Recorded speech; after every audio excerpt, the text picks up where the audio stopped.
ராதே கிருஷ்ணா. பல சந்தர்ப்பங்கள்ல நீ நினைச்சது கிடைக்கல, கிடைச்சது உனக்கு பிடிக்கல. சரி, என்ன பண்ணலாம்? அதுக்காக புலம்ப முடியுமா, அழ முடியுமா, இல்லாட்டி உன்னையே நொந்துக்க முடியுமா? சரி, நமக்கு வாச்சது இவ்வளவுதான் அப்படின்னு ஏத்துக்கோ. இல்லையா, இதுதான் கிருஷ்ண பிரசாதம் அப்படின்னு மனசை மாத்திக்கோ.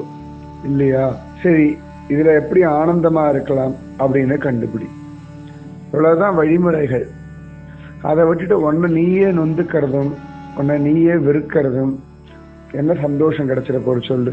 ஒண்ணுமே இல்லை. இந்த வாழ்க்கையை நாம வந்தது கத்துக்கிறதுக்காகவும் உணர்றதுக்காகவும் உணர்ந்து கிளம்புறதுக்காகவும் தான். புரியுறதா? அதுதான் முக்கியம்.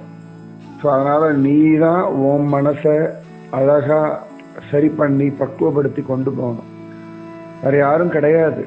உன் மனசை சரி பண்றதுக்கு கிருஷ்ணன் உனக்கு ஒத்தாசை பண்றான். அவருடைய ஒத்தாசை வச்சுட்டு உன்னை நீ பக்குவப்படுத்திக்கோ. ராதே கிருஷ்ணன்.